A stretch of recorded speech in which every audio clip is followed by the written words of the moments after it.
It was something many families have been using to keep the lights on and the heat going in their homes during the winter storm: generators. Unfortunately for one Marcola family, their generator likely sparked a fire that ended up destroying their home. KEZI 9 News reporter Noah Chavez spoke with the family, who says they narrowly escaped death after their home was engulfed in flames within minutes.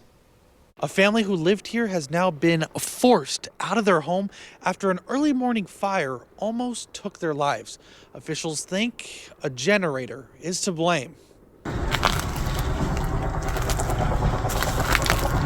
The Durhams have returned to what's left of their home and started the process of taking with them anything that wasn't burnt. By the time I had gotten back, the smoke turned black, and it was all the way to the floor. Raven Durham said a week ago, during the ice storm, around 3 in the morning, he was woken up by the smell of smoke and the soft beep of the fire alarm. This was the bedroom that the 3 girls were sleeping in.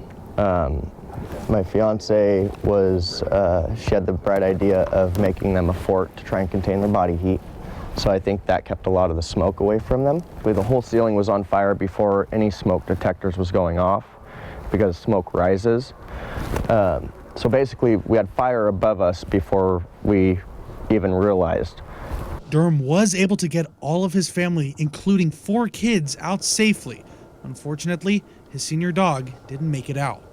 It reassures me to know that there's that chance he heard me calling for him, and he knew that he wasn't just abandoned. There was no burns on him. So I'm thankful for that, because he didn't suffer.